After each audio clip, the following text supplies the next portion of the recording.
Hello, Coolers. Welcome back to Viva Barca and welcome to the home of everything Barcelona, where we are going to be discussing on some interesting stories. Of course, focusing on the El Clasico that took place yesterday, where we lost 3 goals to 1 to Real Madrid.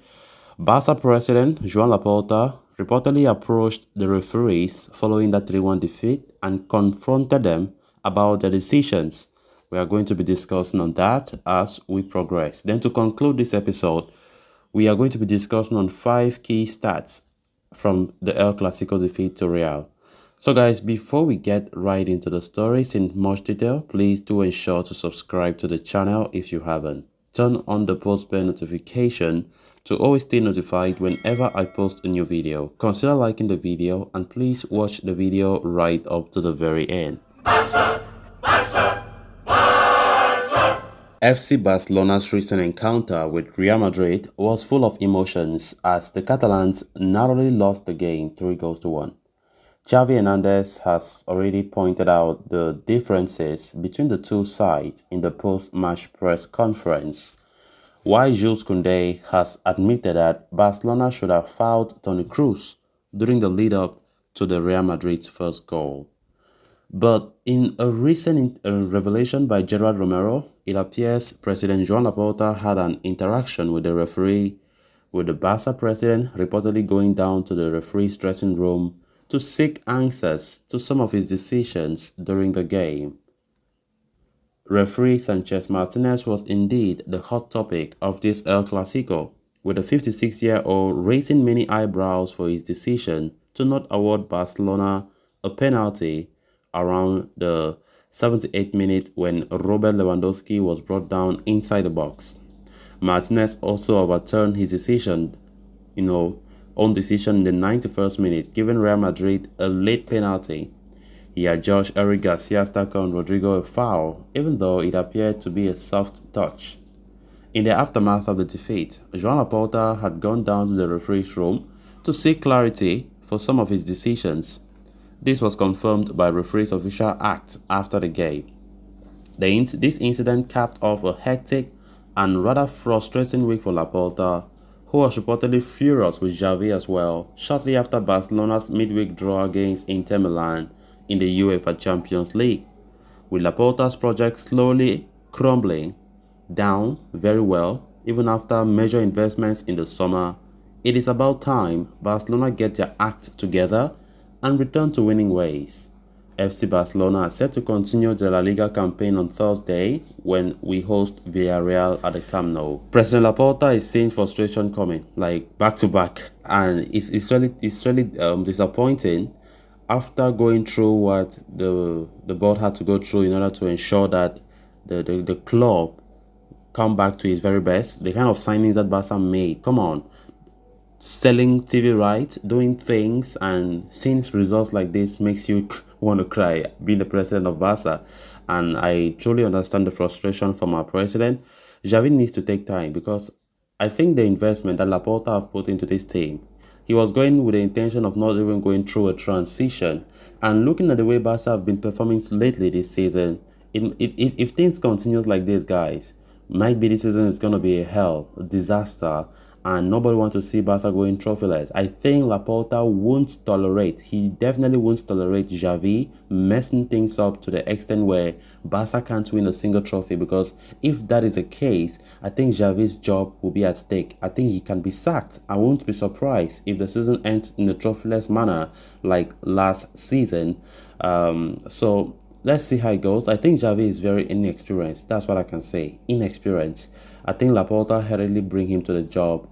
Barca is not a small club. Barca is a big, very big club. And it's not any kind of jack and whatever will come and coach Barca after coaching just Qatar. This man had to go through some experience, maybe being a B team coach or maybe being an assistant coach to one of the coaches in Barca. But he have not done that. And I don't think you can count that as an experience coaching Qatar or Southern Qatar. I think maybe, just maybe, if we are not careful, Xavi might bite us in the back with his inexperience and his stubbornness, loyalty to Busquets that is bringing us down.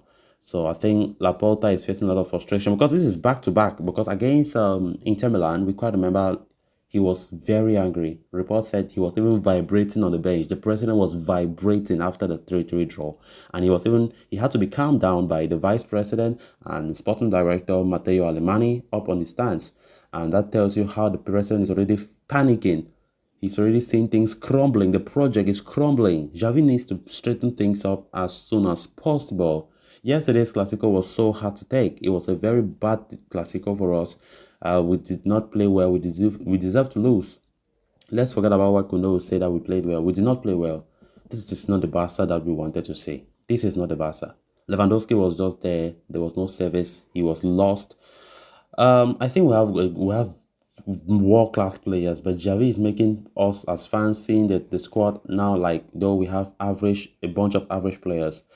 I think if you give this very team to an experienced person, like even Koeman, to be honest, Koeman was just unfortunate that he was sacked. Not his fault because we had a bunch of weak players. We had less standard players. You can see the players that Laporta came and swept out before buying these players. Barca sold about 20-something players from January to now, 20-something departures. And those are the players that were in the disposal of Ronald Koeman. And of course, Koeman was just made the scapegoat because there was no way. Koeman had to be sacked because results were not coming. Now you can really see that 100% was not Koeman's fault, but the kind of squad he had was not the best. So I think for me, if Koeman was still available, for example, and Koeman was given this squad now, the players that we have with the depth, whatever, I think Koeman could have been far better than Xavi because, by the way, even with a less competent squad, Koeman had a better winning ratio after 50 matches than Xavi because Xavi played his 50th game for Barca yesterday against Real Madrid, but have a lesser winning ratio than Koeman. So Xavi needs to make things better or else it's going to be hot. Then let's dive on to the 5 key stats from the disappointing 3-1 defeat, against Real Madrid yesterday. Barca's poor run of form continued as they slumped to a 3-1 defeat at the hands of arch-rivals Real at the Santiago Bernabeu this past weekend. The loss sees Barca move down on the second spot in the league table, with the club now registering 2 back-to-back losses in all competitions. Referring decisions have been a major aspect of recent Barca matches, and this Clasico was no exception, with club president Laporta reportedly going down to the ref's chamber to ask for explanations for some of the decisions soon after the game. As a matter of fact, the first stat, Barcelona have not been awarded a penalty by VAR in any of their last 20 matches in La Liga and their last 10 matches in the UEFA Champions League. Heading into the game, Barcelona were also the only side not to trail in Europe's top 5 leagues, but Barca trailed in the league for the first time this season when Karim Benzema put the ball into the back of the net in the first half. In fact, it was the only time since 2016-17 campaign that Barcelona conceded in both the first half and second half of a Clasico played in Madrid. In the history of La Liga, Barcelona have conceded a total of just 1 goal or less in the first 8 rounds, only twice. The first time it had happened during 2014-15, campaign when the record was broken by Real de Santiago, inflicting a 3-1 loss, but Barca went on to win the league. And finally, despite the defeat, Barca still hold a major advantage over their arch-rivals at the Santiago, winning 12 matches in the last 15 seasons compared to Real Madrid's 6. So guys, with that, we have come to an end of this episode. Thanks a lot for watching. Until next time, bye-bye.